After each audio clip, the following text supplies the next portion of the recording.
Assalamualaikum warahmatullahi wabarakatuh. Selamat sore teman-teman. Kali ini saya Novel Zaki Firmansyah bersama kelompok akan membahas tentang identitas nasional dengan rumusan bagaimana identitas nasional di Indonesia ini. Seperti yang kita tahu, identitas nasional merupakan jati diri yang khas dimiliki oleh suatu bangsa dan tidak dimiliki oleh bangsa lainnya. Dalam kata lain, identitas nasional tidaklah dimiliki oleh seorang individu saja, namun juga dimiliki oleh sekelompok orang. Menurut Herdiawanto dan Hamadayama tahun 2010, terdapat 3 jenis identitas nasional yang dimiliki oleh bangsa Indonesia, yaitu 1. Identitas fundamental, yaitu Pancasila sebagai falsafat bangsa, dasar negara dan ideologi negara. 2. Identitas instrumental, yaitu berisi Undang-Undang Dasar 1945 dan tata perundang-undangannya. Dalam hal ini termasuk bahasa yang digunakan, yaitu bahasa Indonesia, bendera negara Indonesia, lambang negara Indonesia, lagu kebangsaan Indonesia, yaitu Indonesia Raya. Dan yang ketiga, identitas alamiah, yaitu meliputi negara kepulauan dan pluralisme dalam suku, budaya, bahasa, dan agama, serta kepercayaan. Entah disadari atau tidak, aturan, nilai, norma, hingga hasil kebudayaan suku Jawa memiliki pengaruh yang sangat besar bagi kebudayaan-kebudayaan lain di Nusantara. Tidak ada hal yang salah akan hal tersebut, karena pada dasarnya seluruh kebudayaan di dunia ini saling mempengaruhi antara satu sama lain.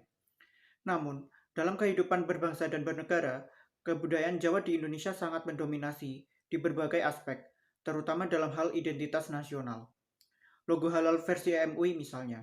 Walaupun didesain menggunakan jenis font Arab Kufi, namun secara gamblang dapat kita lihat bahwa logo halal tersebut membentuk gunungan wayang khas kebudayaan Jawa.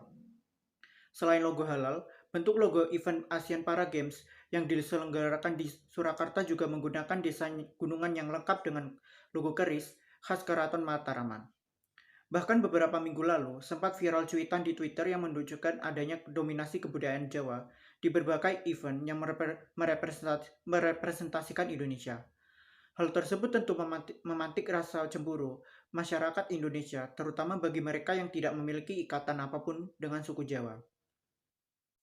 Hal semacam ini dapat terjadi karena suku Jawa merupakan suku dengan persentase terbanyak di Indonesia, yaitu sekitar 40% dari total keseluruhan penduduk Indonesia. Hal tersebut juga berbanding lurus dengan sistem pemerintah Indonesia yang juga banyak diisi oleh para politisi bersuku Jawa. Akibatnya, dominasi suku Jawa amat sangat terasa khususnya dalam membentuk wajah identitas nasional negara kita. Namun, jika hal tersebut terus dibiarkan, maka peluang terpecah belahnya masyarakat Indonesia akan sangat besar karena dominasi semacam ini telah melukai identitas nasional alamiah, yaitu jenis identitas nasional yang lebih menekankan kepada ciri masyarakat Indonesia yang multikultur. Saya akan menyampaikan beberapa solusi pada kasus di atas, yakni 1. Pemerintah harus membuka peluang yang lebih lebar bagi kebudayaan lain untuk digunakan sebagai ikon representatif identitas nasional guna memberikan penekanan bahwa Indonesia merupakan negara yang beragam. Yang kedua, yakni kita sebagai generasi milenial harus lebih memanfaatkan teknologi seperti media sosial untuk memamerkan kebudayaan di seluruh Indonesia. Yang ketiga, adanya pergerakan dari suku tersebut untuk bisa lebih memamerkan kebudayaannya dan harus tetap melestarikan supaya tidak punah.